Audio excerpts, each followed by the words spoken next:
Welcome to April and Debbie Dish the Truth on Weight Loss, where we share the raw, real, and sometimes messy truth about our weight loss journeys. I am Debbie, a weight loss coach who has lost 100 pounds and have been living in maintenance for 4 years. And I'm April, a weight loss coach currently down 75 pounds and continuing my journey to lose another 100. Together, we'll explore the ups, downs, and everything in between, showing you that lasting weight loss is possible no matter where you are on your path. Yes. And this week, Debbie reached out to people asking her questions, and Karen wrote in and said she'd love for us to dish on regains and how to get to a headspace where you do not feel like you're restarting over and just so angry with yourself that you live in the past when you were losing. Mm, That's a big one. it is a big one. And I think it's a question that we probably in my journey to losing 100 pounds and your journey to the 75 pounds you've lost, like Mhm. probably not the first time that she's experienced this, right? I mean, I know on my journey down, I had a lot of like, the scale isn't, well, it's not a straight downward spiral, not a downward trend. Like Right. sometimes it's up, sometimes it's down. Yeah, and I think as people, again, when you have a larger amount to weight to lose, sorry, um, you're just so stuck on that focus, right? And I was just speaking with somebody else the other day who has lost 50 pounds and wants to lose another 10 or 20. I can't remember. But the focus was just like, I'm just stuck. I'm just stuck. I'm not accomplishing anything. I'm just stuck. But you're really not just stuck. Losing 50 pounds, maintaining, keeping that off of your body is progress, is showing that your habits that you worked on developing have developed and become a part of your day to day life. Otherwise, the weight would have come back on completely. And then, if you are one of those people where the weight have come on completely, you still are not starting over because you have knowledge from before of what worked and what didn't work. And you can take that and move forward. And I think that that's again, just like how I feel like we talk about it, or at least I do every podcast, that there is a choice. And when it comes to these moments, it's really how you choose to think about what's going on at this time, right? So I am in a moment where I'm on a journey working with a coach who works specifically with women who have PCOS. So in this journey, I'm in the beginning stage, and the beginning stage is to maintain weight and increase calories. So once you get down to a goal weight, you're living a maintainable and enjoyable lifestyle, right? So maintaining for months on end really messes with your brain Yeah. sometimes. And I have thrown a couple tantrums, and I just had to have a talk with myself like, okay, yes, you're maintaining, but you're maintaining eating a great amount of food in sense of I feel better, my fogginess is gone, I'm more focused at work, I sleep better. All these things are happening, and my body is maintaining with eating more food than I was when I wasn't losing. I had cut back so much and I wasn't losing. So that was my story that I was experiencing. And so this is good. But I had to stop and take a step back and stop listening to my what what we were taught in my coaching certification program was the critter brain. Like your brain just goes crazy with all these thoughts. Like, I'm not losing. When am I going to get there? I'm never going to accomplish this. Like, it just goes critter crazy. So I had to take a step back and say, no, like, this is good right now. You are accomplishing what you want to accomplish. You're learning new things and new habits to develop so your body feels good for the day. So when Karen writes in about being angry with herself um, and not living in the past, it's really just how you're telling. This is how I perceive it anyway. Everybody's different. I'm anxious to hear what Debbie has to say too. But for me, I read it and I feel like, okay, I've been there for sure. And the reason I was angry is because I was looking at the past as a negative. But whatever I've experienced in my past, whether it be for weight loss, relationships, work, anything, I've made lots of mistakes and I've been stuck in the sense of I just was looking at the past as negative and not lessons that learned and made Mhm. me who I am today to learn what I need to learn today to move forward. Um, so with that, with my little rant on that, I'd love to hear, Debbie, how you interpret all of that. Well, and I love this question now, and I had when she asked the question, I commented back to her, I am in that space now. So, Oh, and okay. you know what? My goal weight or to get to 100 pounds, it was 140.4, I think. And right now I'm at 150 point something. And people could look at that like, oh my God, that's a regain. You didn't really lose 100 pounds. But this is what I think is the most important message. And you touched on this a bit too, April, is that how we look at our past. And it reminds me of the book, The Gap and the Gain, which, if you've not read it, I highly recommend it. It's one of my favorites. But we can focus on the gap, where we haven't gotten to, or we can look back at the gain and see what we have gained. And Mhm. like I've gained so many lessons in my journey to losing 100 pounds and now maintaining at 90 pounds. I could look at, oh, you failed and you're saying you lost 100 pounds and stay in the gap, or I can celebrate being what I have accomplished. And so right now I am 10 pounds up, and but I'm aware of that. And I think awareness is such an important part of our journey. I am aware that I have been eating a carton, not a carton, yeah, a pint of Ben and Jerry's ice cream, pistachio, every single night this week. Um, if you haven't had it, they deserve an award. It's the best ice cream. And yesterday, I said to myself, yesterday morning when I got up, I said, I don't want to be a person who eats a pint of ice cream every day. And not because I'm worried about gaining weight, because I'm more concerned about how it makes my body feel. Mhm. So yesterday, I took the first step to bring awareness to that. And I went to a local coffee shop. They have great yogurt with berries and granola, and I bought four of them, and they're in my fridge for when ice cream comes on my brain. You know what? We're not doing that this week. Right now, we are practicing with something different to see how that satisfies my thoughts. So it's all in how we frame our thoughts around things. And it's not always easy to find the good. Yeah, you're right. It's not easy to always find the good. And I think that also would invite a great exercise, which I have done. And I don't know if Debbie, you've ever done this, but to take a step back, I have literally taken out just any piece of paper that, because I have all kinds of random post-its everywhere. So I just take a piece of paper and write down what have I done well. There's if if you really stop and think about it and put judgment to the side, there will be something, whether it's you got up and showered for the day. That is moving forward, right? You could have stayed in bed. You could have not gotten dressed. So always look at just anything that you can say, I did this today. And I think it's important too. She talks about regains. So I connected with this, of course, with regains, because I've had those as well. But I also connected with this in terms of my binging. And I've talked about this in previous episodes as well.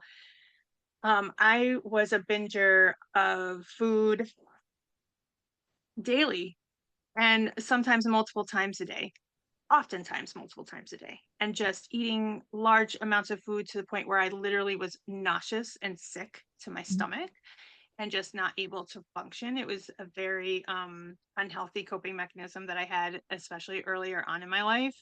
But I do not binge daily anymore. I'm very happy to say I've done a lot of work with that. Mhm.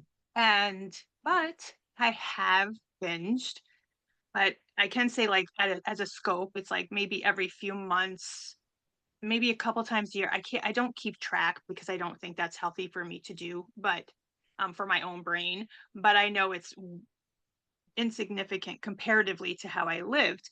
But if when I did have a binge, if I were just to think I'm starting over every time I binge, I would not be able to move forward. But with the thought, okay, I binged yesterday, I ate all that stuff. What can I do today to start to feel better? And some days I can get right back into everything. Some days it's okay, I'm just going to drink water, make sure I try to drink 80 to 100 ounces of water because that's where I feel best in terms of my body.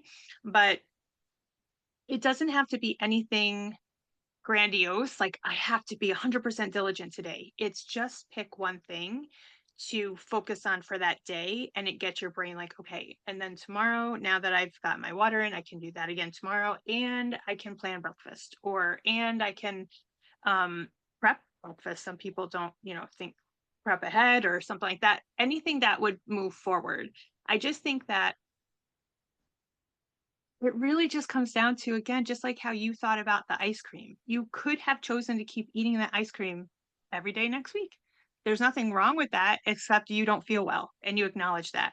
And your brain said, okay, well, what can I have that I might feel better, but still have something that I enjoy at night? Yeah. Mhm. Right. And that's really, it sounds simple, but it's the opposite spectrum of it's just as easy to just focus on being angry about the past, and you have a choice to move over and say, "You know what? Okay, I learned that that doesn't work for me. That ice cream does not make me feel good. So I'm going to try something else this week." Yeah, and as you were talking about, we all talk about starting over. So, in Mhm. when you were talking, I realized, you know, runners who run a 5K or a marathon, they don't run and then, oh, I have a cramp or something, I need a little rest, and they start walking. They don't consider the time that they're walking failing. They don't Mhm. go back to the beginning of the race because they failed and they have to start over because they took a break. They just keep going. And whether it's walking, whether it's running, we're moving forward. Even if we stand still in a I'm just on the race theme now, but even if you stand still in a race to catch your breath, you're doing something. You're catching your breath, you're building your body up so you can continue. So you're not starting over, you didn't stop, it's just a pause. And, April, I don't even think you noticed this, but when you were talking about working with the coach that you're working with, you're maintaining right now and all the things that you're doing and the reasons why. But you also, in that, you acknowledge the frustration of kind of staying the same and learning this, Mhm. but you also listed all the things that have been better, your sleep, your body feeling. And I think that that is such an important thing for us to remember because when we're mad at ourselves, we don't think that we deserve whatever it is that we're working for. The anger consumes us and we stay focused in that. And I know for me, anger doesn't want me to do anything but just stay and be angry. And I think compassionate or understanding. And you don't have to love where you are right now, but just understand why you are where you are. Be compassionate to yourself. And you know what? When you're ready, move forward, whether it's a walk, a jog, or standing, it's all accomplishing something. I love that analogy of the runner too. That's amazing because as I'm listening to you tell and explain it, the other thing I picked up on with that is that runner still identifies as a runner. He Yeah. didn't stop and say, "Oh, I'm no longer a runner. I'm never going to figure this out or I'm never going to complete this." He just knew that's what his body needed and kept going after. And I think that's what we do as people who are losing weight and trying to get a healthier lifestyle for themselves. When we have a trip up, we make it mean we're never going to accomplish it. And I go back to my binging, like I used to identify as a binger, like I'm a binger, I'm a person who binges. I don't say that to myself anymore. Hmm. I do still sometimes have that happen, but I don't identify as a binger. I think it's so important how we identify as a person and what Yeah. that tells our brain. And if you tell yourself, I'm a person who is learning how to figure out my journey and moving forward, that will move you forward. And I love the runner example of, I'm going to steal that. It's just so true. And you know what? They just lace up their sneakers again, or they Yeah. just keep on going. And we're never really stuck. Sometimes it just feels that way because we let the thoughts Mhm. think that we are. So I think your every week I think I say this, but your beauty of sharing like everything is a choice. And this week or Karen, just what can you do this week? Like April mentioned, one thing that will move you forward. My one thing yesterday was getting the yogurt. I will be honest, when I wanted ice cream, my brain had a big discussion. And thankfully, I had asked Kevin not to buy me any more ice cream. I ate some of the yogurt. It wasn't doing it for me last night. And so I did have a bowl of Cheez-Its. And that's okay, right? Like I am learning to not eat a pint of Ben and Jerry's ice cream every single night. And the yogurt isn't going to do it for me at night. And maybe Cheez-Its will, and maybe ice cream will, but it's getting to choose and decide in what I learn along the way in those choices. Yeah, and you tried something and it didn't necessarily hit the groove, right? So next time maybe you could try, so I know because you spoke of Ben and Jerry's specifically. Yeah. I know they make little individual cups. So you're still eating out of the carton because I personally feel like there is something that is quite indulgent about eating out of a carton of ice cream. So for Yeah. me, like what I do is I have a dairy-free ice cream that I love, and I usually will just take, like, a half a serving, and for me, that's truly enough. Like, I talked about this with friends. I don't know if I've done a podcast, but I love, like, chips. If you put a bag of chips in front of me, that would be a little bit more of, an effort to Yeah. not eat more than 1 serving, but for me, sweets and stuff, I have a better time with that, but, um I do at the end of the carton, when I get to the last serving, I do sit on my sofa and eat it out of the carton. There is something for me, I find it very more, more indulgent. I don't know. It sounds I- silly now that I'm saying it. But anyway, you could, my point is they make Ben and Jerry's like little single serves. So you still have it, you still grab it, you still feel like you're eating a whole thing or whatever. It's just a way to slowly move to the next step of what could move you forward, right? And there's yeah. all kinds of ways to accomplish that. And Karen, I don't know specifically your struggles, but if you wanted to write into our email with more specific questions of what you struggle with, and we can certainly attack those for you as well. Um, but yeah. Yeah, but yeah, and indulgent. You said that Mhm, and you said it sounds silly, but it is kind of indulgent. And mhm. you know what? There is my dogs love when I'm eating out of the carton because they know they get to lick it. So it's like a Yeah, good multi-benefit thing. kind Yeah. of thing. Yeah. And I Yeah. just, it's like you said, it's learning and, and right now I'm learning and I might stop and get a cookie today because I think that might satisfy me more. And I am a person who wants to have dessert every night. I do. I never used to till I lost my weight. I do think it has something to do with me stopping drinking, like getting my sugar somewhere else, but it is something that I want to do. And I think that's fine. I think that's again, it's whatever we choose to make it mean, right? Yeah. Food wise, especially in the weight loss world, you can hear like don't eat after 7 or don't carbs or don't do that. And ultimately all of those things are okay and right if that feels good for when you do it, right? So I have been maintaining and I also have been having my serving of my dairy-free ice cream pretty much nightly. But I incorporate it into a whole day of balance for myself and where I still feel good and I haven't overeaten anything and I'm energized and I have a balance going on for me right now that feels really good. And sometimes there's a trade-off. Like I knew I wanted to have pasta, so at lunch I didn't have the rice. Like it's just things that you find that feel good to you, but that's patience for trial and error, right? Mhm. So many of us want, tell me what to do, tell me what to eat. And some people that works for, and that's so great. I am not that person. I really like to figure out for me what feels good in my body and how I can move forward.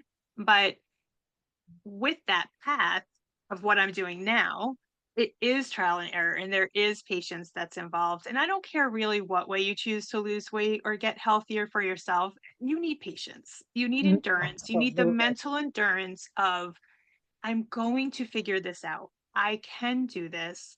And trip ups are lessons, not failures to feel bad about. Yes. And you're so right, patience and remembering it didn't come on overnight. It's not gonna Mhm. come off overnight.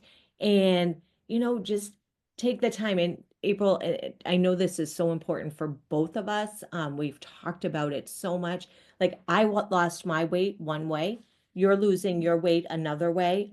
We have friends who are choosing different ways to lose weight. Yes, No way is the right way. Like you no program is going to work for every single person. Our bodies are our own individual things. So deciding what works for you in a healthy way, no matter what it is, I mean, if you don't eat carbs, you don't eat carbs because that works for your body. I like them, I eat them. You know what I mean? We're all different. I do. And I think that's part of really what our message is to everybody, is to finding strength in your inner voice and listening to you and your body, because every diet out there to some extent will work if you do it, but the caveat is you have to want to do it, otherwise there will be a point in your life where you're like, I don't want to do this anymore. Like, this is not enjoyable to me. But that's the key to listening to how you're feeling about something that you're trying. Yeah, 100%. And I think it is, however you are losing your weight, whatever you're doing, just ask yourself also, do I want to live this way for the rest of my life? Because that's the most important thing. I say everything I say says, oh, this is the most important. It's all important, but you know, we can restrict calories and lose weight like that. But do you want to restrict the rest of your life? Probably not. I don't, you need to find something sustainable, doable and sustainable. So we all know how to lose it. It's learning to maintain. And you're learning maintaining now. I learned it on the way down the scale too, because there were times where and learning maintenance is a gift too, because once you get to goal, you're gonna have to know you, maintaining is just what you're gonna continue with. It's true. And I by no means am a doctor, nutritionist, or anything like that, but I was reading an article about maintaining and with weight loss. And naturally, we get frustrated because we call them plateaus and what else do I need to do? And sometimes what is called to do is doing exactly what you're still doing. The body needs to maintain for a certain amount of time, know everything's kosher, nothing crazy is going on. And then when they realize, like, oh, this is just normal day to day, this is how we're going to run. Oh, okay, I can start releasing weight again. Plateaus and maintenance is a part of long term weight loss, especially with a larger amount of weight to lose. So that is something to also, again, how we look at that time is very important. Mhm. And to know that if you're wanting to do a weight loss program and feel good, maintenance is part of that. Plateaus are part of that. It is temporary if you want to keep moving and choose to, but not to think all of a sudden I have to change everything or I have to cut back or I'm not doing enough. It's not necessarily that. It's your body pausing. Just like Debbie talked about the runner, your body is pausing and like, okay, I need a break. A lot's happened. We've lost like 50 pounds or whatever it is. I need to like take a break. And when I'm ready and confident that everything's cool, I'm going to start losing again. Sometimes that's just the natural rhythm of the body. I love that because it's so true. Mhm. And when we're losing, we're getting to know our bodies. So we don't know what it necessarily like when we lose 50 pounds, how our body's going to react because we haven't been Mhm. there. Or I mean, we've been there, but just not for in some instances a long time. So I love that. You know what else I love? This is our 10th podcast. I know, it's so crazy. Who'd It's have thought?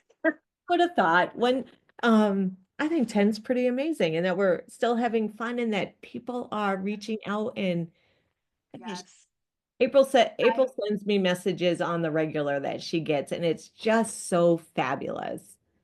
it is. And I just received one yesterday, and I meant to ask her if I could share it, but I'll ask her in the future. But it's just any message that's sent that lets us know that anything we have said or shared has helped somebody is really very selfishly gratifying to know that we're helping somebody, because we're doing this because we believe our stories can help others. So to find out that that is true, and know that somebody else now knows they are not alone in this, really, really matters to us.